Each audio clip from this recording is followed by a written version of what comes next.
You're listening to episode 623 of the Father Bills podcast.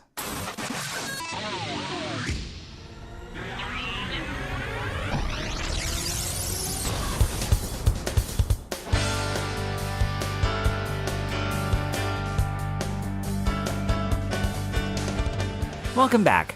Well, at the beginning of this homily, I pull out as an illustration a thing called a Goal Zero 400, which basically is a battery in a case that has AC and DC connections, and with that, it has 400 watt hours of power to it. And that allows me to plug in my computer, all kinds of different electronics that are DC, USB cables, and things like that. And it's very heavy, so I put it on the ambo, and that's what you're hearing when you hear the boom. And so that's the sound it's making to kind of illustrate this object. So this is the episode entitled Be Watchful and Prepared, given on the 32nd Sunday in Ordinary Time, 2017.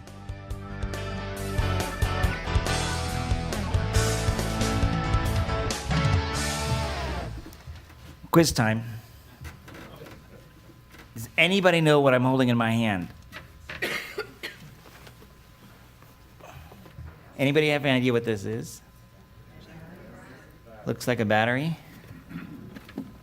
I turn it around. You want to change your mind?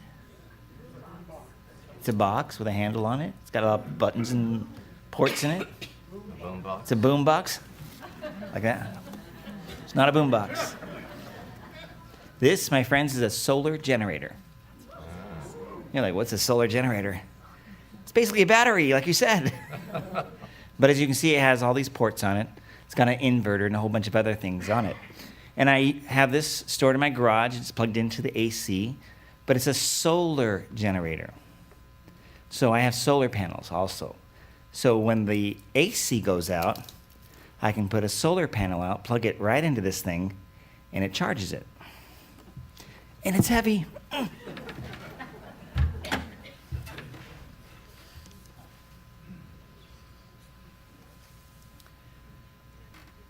This is how, in one way, I am prepared.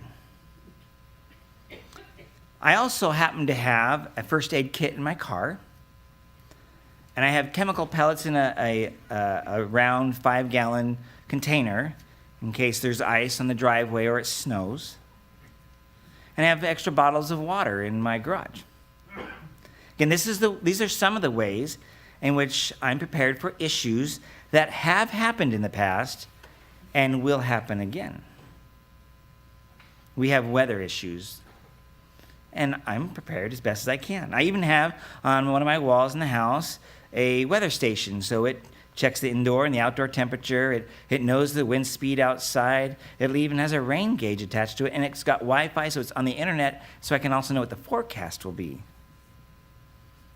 I'm a geek. Did you not know that?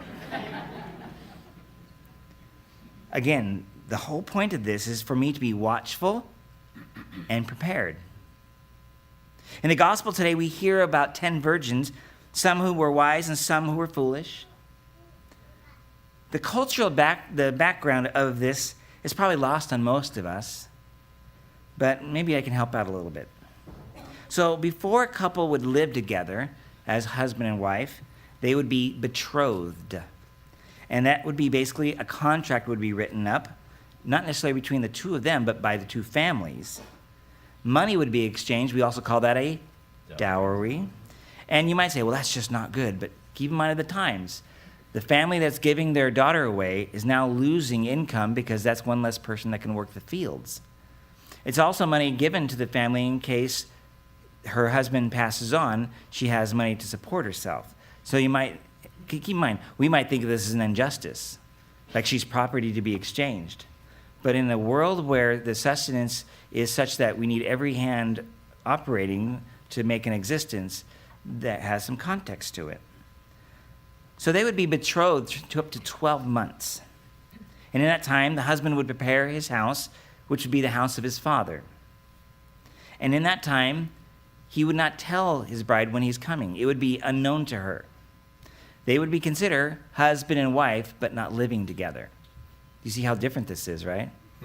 It's kind of backwards from what's going on right now, right? when he decided that it was time, and usually it would be also very much in conjunction with when his father said so, he would then be accompanied by his friends, and they would go to the house of his bride, who would have she would have her friends, who would be called the bridesmaids today, maidens, or in the case of the text, virgins, meaning they were never married. And they would be ready, because then this whole retinue would then escort the bride and the groom to his house, where it would be prepared. And of course, if it's getting late and they're expecting for some reason in this story, then they need to have their lamps ready. But of course, if they didn't have their lamps, it could have been a long journey, as the story gives us. Clearly, there would not be enough oil if they just had one lamp full to get to the house. You can imagine then this was the distance to, in this story, in this parable, where the groom was. It wasn't nearby. So the wedding then would take place following this big, you could say, peregrinación, they say in Spanish, or a pilgrimage to the house. And they would follow it with the wedding itself, and then a long banquet, which would last about 5 to 7 days. Again, and aren't we glad that the wedding banquets are 5 to 7 days, right? But this is the context of the parable, so we have to explain this, but in that time they would be, yeah, no, we get it. So what's the point of this parable? Well, Jesus clearly gives it to us. It's that we would be alert, watchful, and prepared. But for what? For the groom to come to take his bride. But see, we know more. Jesus is the groom. And we are his bride or his bridesmaid in this parable. And we are to be watchful for when he comes again to take us with him to his heavenly home. Some, though, may be shut out of the banquet, for some were foolish and did not live lives of faithful preparation. Some may have even proclaimed, Lord, Lord, but the emptiness of their false proclamation was not enough for a true relationship with the bridegroom. The bridegroom being Jesus. It's about relationship. And thus he will proclaim that if that's us, he didn't know us because we never entered and opened our heart in a relationship. Our Lord doesn't want empty ritualistic devotions, but hearts which are filled with devotion, liturgy, and worship with the true faith and a holy longing. He wants us to have stewarded this gift that has been given to us, that is our life and our faith, such that our hearts will have grown since he's given it to us, and when he returns, the field is fruitful for him, for our Lord Jesus. So the question then has been put before us, what are we doing to be prepared? We don't need solar generators, right? We don't need salt pellets in our driveway. It involves God's grace, our faith, and works. Salvation is ultimately a work of God, a work of God's grace in particular. We are saved by grace in faith, which expresses itself in works. And so that's why I say all three are in play. God's work, the faith we've been given, and our living it out. Yet our works must be present. If we say, I have faith but have no works, we hear in James, what does that say about our faith? It's dead. If we say we have works but no faith, we got a problem. Or if we have no works and we say we have faith, we have a problem. But all three things are present. And I can tell you, God is going to be faithful in his end. But remember, we have to be more than just saying, Lord, Lord, in a ritualistic way without our hearts being attached to it. We need to be present fully to what we're saying. So we have no control over God, but we do have control over the responsibility we've been given, the stewardship which we've been given over our faith, which is a gift from God, and it being lived out, the works we do. In the parable, a lamp could be seen as our lives, and the oil, the faith that we've been given. And the act of keeping that lamp sufficiently full with the oil can be seen as our works. And what happens when those two go together well? Light occurs. Our response to God's gift, which keeps our faith alive, will be seen in the light that we express. And that trimming of the wick can see the everyday stewardship of these gifts that we've been given. The teleology, or the end of all this, is that a lamp is intended to what? Bear light. Well, that's why this, as an analogy, works so well for us. We too, our vocation is to live holy, faith-filled lives that also bear light, the light of God. So the foolish virgins did little to nothing to keep the flame of faith alive in their heart, while the wise virgins made sure that their faith was burning for the long run. So at risk at simplifying this parable, my question is, which are we? Are we wise or foolish Christians? Are we believers who hear the word and do nothing? Or are we believers who let the word sink deep into our hearts, compelling us to change? Are we the kind of person who comes to Mass late and leaves early every week? Or are we the kind that comes early and stays late, desiring not just to love God, but to love our neighbor who is in our midst? Is our faith a 1 hour only thing, or does this Eucharist feed us such that we go out and share the good news of salvation with others?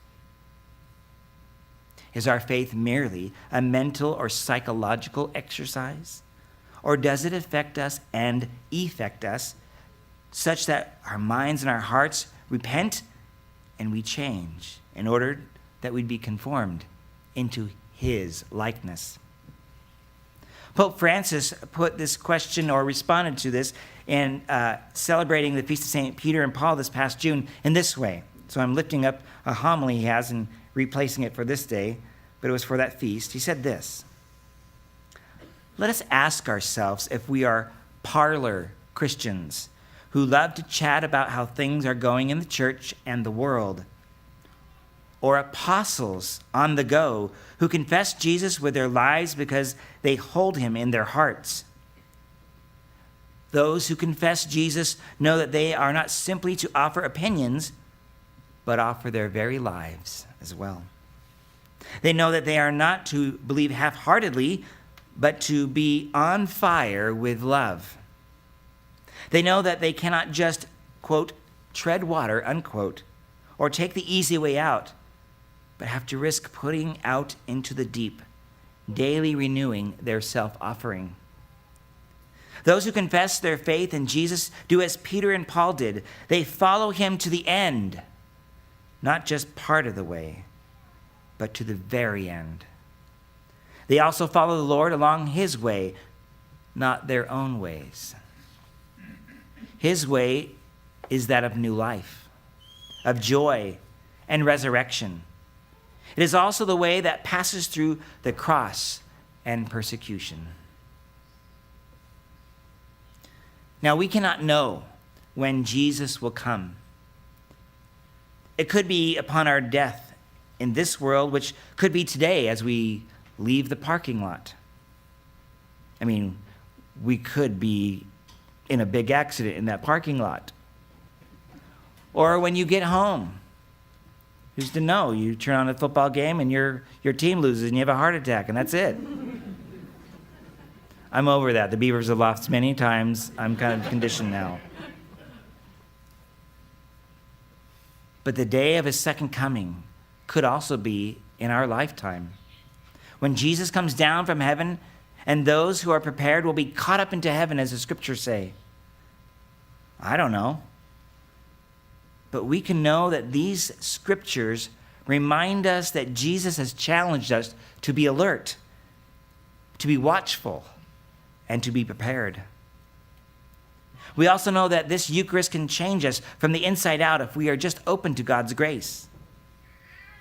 But since it is clear that not even Jesus knows the day or the hour, according to Mark 13, verse 32, we should be sober and alert, trimming the wicks and maintaining the oil of our faith lives to meet the bridegroom. Jesus is coming. He will come as a bridegroom comes for his beloved. May we, his beloved, prepare ourselves to go out and meet him with lamps alight and eager expectation.